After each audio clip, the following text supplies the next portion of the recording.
তো আজকে শুরু করছি ক্লাস 9-এর ইতিহাস।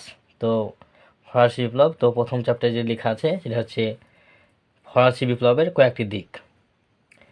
তো আমরা সরাসরি টেক্সট বুক থেকে পড়াতে শুরু করছি। তো প্রথম বলা আছে রাজনৈতিক কারাগার। তাই কী বলা আছে যে রাজনৈতিক কারাগার মানে কি, যে চরম রাজনৈতিক সংকট। তা দেখি কী লেখা আছে, রাজনৈতিক কারাগার কথা অর্থ হলো চরম রাজনৈতিক সংকট। এই শব্দটি প্রথম উত্থাপন করেন কে? ফ্রান্সের বিশিষ্ট দার্শনিক ভলতেয়ার।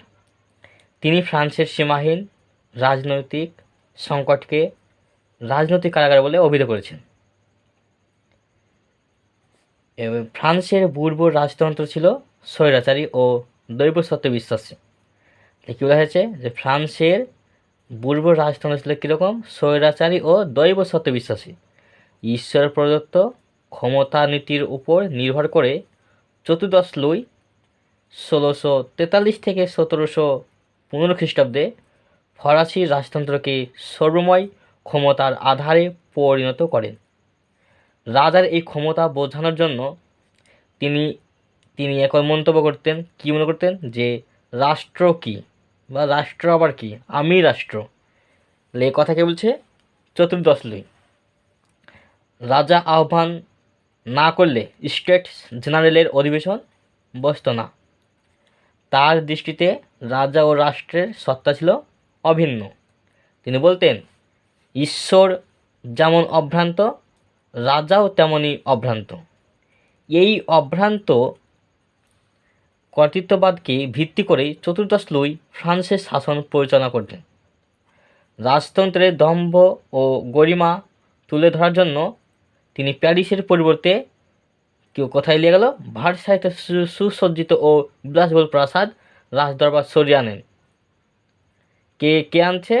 তাহলে চতুর্দশ লুই। এবং তিনি কি করছেন? ইনটেন্ডেন্ট নামক একদল সুদক্ষ ও বিশ্বস্ত আমলার সাহায্যে প্রদেশগুলির ওপর নিয়ন্ত্রণ কাম করেন। তাই এবার কী বলছে যে ঐতিহাসিক কী বলছে, যে ঐতিহাসিক কোবান তার এ হিস্টোরি অফ মডার্ন ফ্রান্স গ্রন্থে যথাযথ বলেছেন। কী বলেছেন? এই আমলাতন্ত্রের চোখ দিয়েই তিনি সারা রাজ্যের ছবি দেখতেন। কে দেখতেন? এই সম্রাট চতুর্দশ লুই।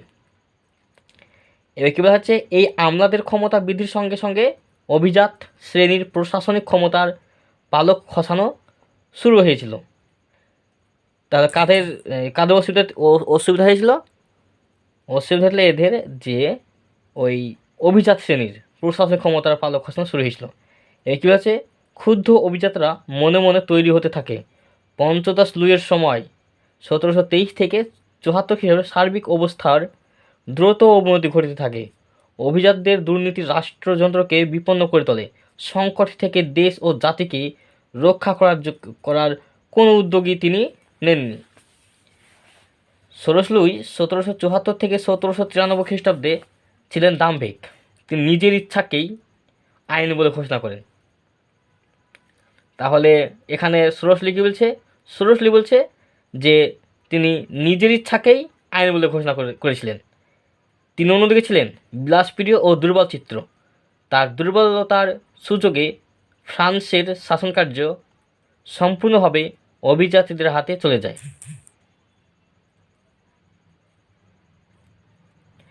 তারা নিজ স্বার্থে শাসন কার্যের পরিকল্পনা করে থাকে এবং ফরাসি শাসন ব্যবস্থায় গুরুত্বপূর্ণ ভূমিকা নেন কারা?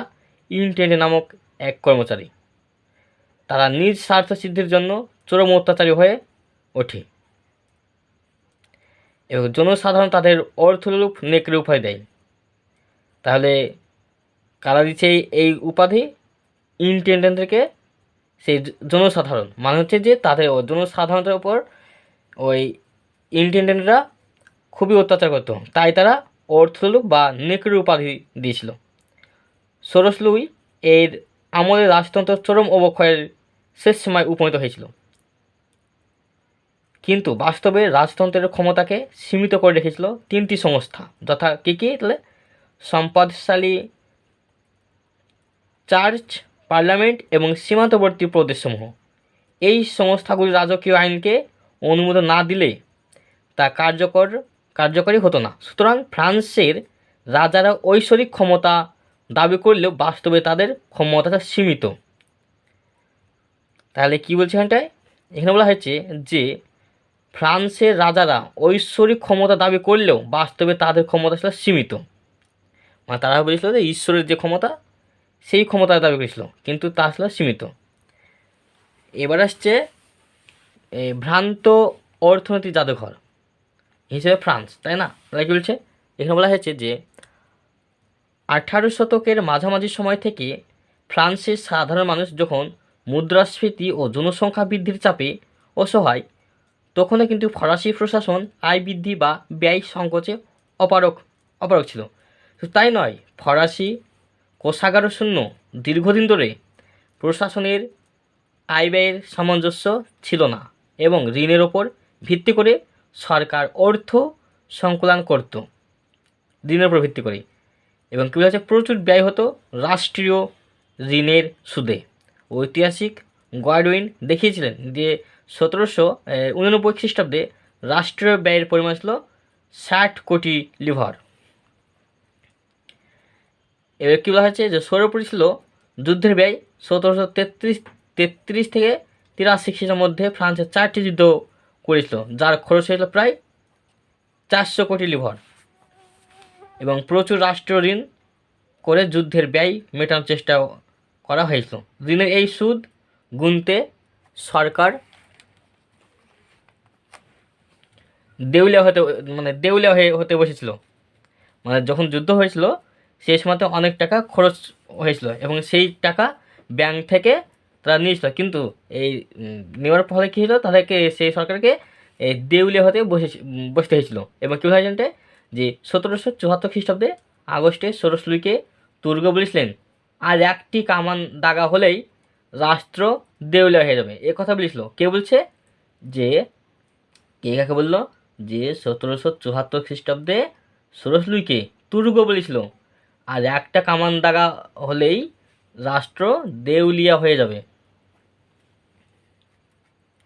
এরপরে এখন আসছে যে কী বলা হয় যে এই আর্থিক সংকটের পাশাপাশি অর্থনৈতিক সংকট ছিল বেশ তীব্র। ঐতিহাসিক গডউইন তার দ্য ফ্রান্স রিভলিউশন গ্রন্থে মন্তব্য করেছেন, বিপ্লব পূর্ব ফরাসি প্রশাসনের প্রধান দুর্বলতা ছিল ত্রুটিপূর্ণ অর্থনীতি।